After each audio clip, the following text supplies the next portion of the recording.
চলো আজ আমার পাড়ার সরস্বতীদের সাথে পরিচয় করাই। তো এই যে এখানেই ফার্স্টেই এই সরস্বতী দাঁড়িয়ে আছেন, তারপরে এখানে দুটো সরস্বতী দাঁড়িয়েছে, আর ওই যে ফটোশ্যুট চলছে ওটা একদম ছোট্ট সরস্বতী। তো এখানে এরা ফটোশ্যুট করছিলেন।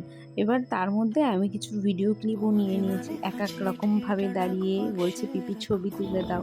তারপর কুচি কাচাদের ফটোশ্যুট কমপ্লিট করে আমরা বেরিয়ে পড়েছিলাম মায়ের মন্দিরের উদ্দেশ্যে, মানে সংগ্রামপুর মায়ের মন্দিরের উদ্দেশ্যে।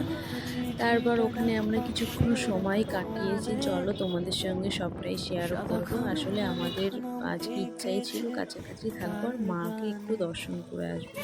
তো জায়গাটা অনেকটা ফাঁকাও ছিল, আর এখানে গেলে তো মানে মনে একটা শান্তি আসে সবারই। তো এখানে পুজোর জন্য ভিড়ও ছিল, যার জন্য পুরো মায়ের মুখটা আমি ভালো করে নিতেও পারলাম না। এটা ছিল বিয়ের পর আমাদের ফার্স্ট সরস্বতী পূজা।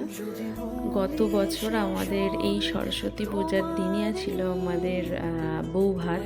আমাদের জীবনের খুব স্পেশাল একটা দিন ছিল। তো যাই হোক, সে বছর তো আর বেরোনো হয়নি। তো এই বছর আমরা বিয়ের পর ফার্স্ট সরস্বতী পূজা কাটালাম। তো সবাই মিলে আমরা খুব মজা করেছিলাম, সাথে আমার দিদি আর জামাইবাবুও ছিল। এবার আমাদের গন্তব্য ছিল আমাদের বাড়ি, মানে আমার বাপের বাড়ি। তো ওখান থেকে খাওয়া দাওয়া কমপ্লিট করে এখন তারপরেই ঘোরার প্ল্যানিং ছিল একটু। তো যাই হোক, আমরা রাস্তাতে অনেক আড্ডা মারতে মারতে যাচ্ছিলাম আর কি, সবাই মিলে মজা করতে করতে। তারপর আমরা একটু বেরিয়েছিলাম কাছেই, তোমরা আশা করছি বুঝতে পারবে। আর চলো আমাদের সরস্বতী পুজোর কিছু স্পেশাল ছবি তোমাদের সঙ্গে শেয়ার করি।